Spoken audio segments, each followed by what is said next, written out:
Hello everyone, let's discuss today's The Hindu editorial page. The first article is The Problem with the 70 Hours a Week Line. In this article, the writer says that Infosys co-founder N.R. Narayana Murthy's argument that young Indians should work 70 hours a week to make the country competitive is an example of how industry leaders can hide their passion for profits by preaching virtue. This argument fails the litmus test on 3 counts. First, it makes an incorrect statement that extended working hours helped advanced countries like Germany and Japan succeed. Second, it places the burden of increasing productivity on workers' shoulders when they have underinvested in innovation, the critical factor for raising productivity. Third, it violates international labor standards, ILS, the International Labour Organization's ILO Decent Work Agenda, and its fundamental conventions that lay down working hours in order to ensure that women and men get decent and productive work. Advanced countries have witnessed a continuous decline in working hours per worker over the past 150 years. In Germany, weekly working hours have reduced by about 59%, from 68 hours in 1870 to less than 28 hours in 2017. Japan had a 44-hour working week in 1961, the highest ever since 1950, which steadily decreased to less than 35 hours in 2017. Working hours tend to decrease when incomes rise and people can afford more things that they enjoy, including more leisure. In fact, in more productive economies, workers work less, while in less productive poorer economies, workers have to work more to compensate for lower productivity. In India, which considers its large young workforce as its most significant asset for future development, Mr. Narayana Murthy's pitch for a 70-hour working week is nothing but a recipe for their early burnout. The leading lights of India Inc. need to be reminded that the level of productivity of a country depends on the strength of its innovation system. India's reality in this regard was elaborated in the India Innovation Index 2021, produced by NITI Aayog. This report showed that in 2018, India's gross expenditure on research and development, GERD, as a percentage of GDP was 0.65%, one of the lowest in the world. This figure dropped further to 0.64% in 2020 to 21, according to the Department of Science and Technology, DST. The DST also informed that the private sector's share in the country's R&D spending was 41% in 2020 to 21. A decline from 45% in 2012. In conclusion, Infosys co-founder Narayana Murthy's argument for a 70-hour working week is an example of how industry leaders can hide their passion for profits by preaching virtue. It is crucial for companies to adhere to international labor standards and work towards a more sustainable and productive workforce for the long term. The next article is A Verdict That Hampers International Law Obligations. In this article, the writer says that the uncertainty in taxation measures is a significant challenge faced by foreign investors in India.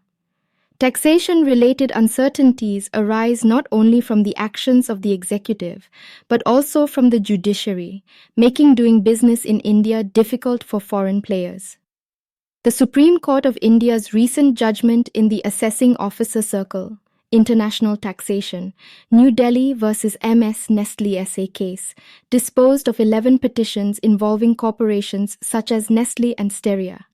The critical question in the case was whether the Most Favored Nation MFN clause in tax treaties, such as Double Taxation Avoidance Agreements, DTAAs, could be given effect in India without notification for the same under Section 90 of the Income Tax Act. This provision allows India to sign tax treaties with other countries to avoid an income being taxed twice. India's bilateral DTAs with the Netherlands, France, and Switzerland require imposing a 10% withholding tax on dividends paid by Indian entities of foreign companies to the residents of Netherlands, France, and Switzerland. These DTAs also contain an MFN provision. Thus, If India extends a preferential tax treatment to any third country, which is a member of the Organization for Economic Cooperation and Development, OECD, the same treatment should be accorded to the Netherlands, France, and Switzerland under their respective DTAAs. India's DTAAs with Slovenia, Colombia, and Lithuania have a lower withholding tax requirement of 5%. When India signed DTAAs with these countries, they were not OECD members but joined the group later. The Delhi High Court initially held that under the MFN provision, the preferential tax in India-Slovenia DTAA should extend to the India-Netherlands DTAA. However, the Supreme Court overruled this, holding that when the India-Netherlands DTAA was signed, Slovenia was not an OECD member. This ruling may impose a tax burden estimated to be INR 11,000 crore on foreign investors and may also lead to opening past cases. Dualism strikes back, wherein international law is not enforceable domestically until it is transformed into municipal law through enabling legislation. While the Indian Constitution provides for non-discrimination standards in economic treaties, the Supreme Court's decision has raised concerns about the interpretation of international law and its impact on the Indian economy. The next article is Closer Together. India and Bhutan can change the development story of the region. In this article, the writer says that India and Bhutan have decided to focus on infrastructure and connectivity during talks between Prime Minister Narendra Modi and Bhutan's fifth king Jigme Khasar Namgyel Wangchuk. The joint statement aims to complete surveys for the Kokrajhar-Galefu rail link, discuss another link to West Bengal, facilitate Bhutan-Bangladesh trade, and upgrade checkpoints along the India-Bhutan border. These plans could change the development story of the region, including West Bengal and the northeast, Bhutan's south and east, Dzongkhags, and northern Bangladesh.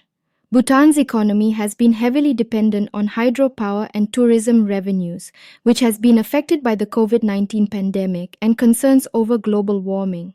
A lack of opportunities has led to emigration by educated youth and professionals. The new project proposed by the king, building a special economic zone at Bhutan's southern border with Assam and an airport at Galefu, is expected to drive growth and investment.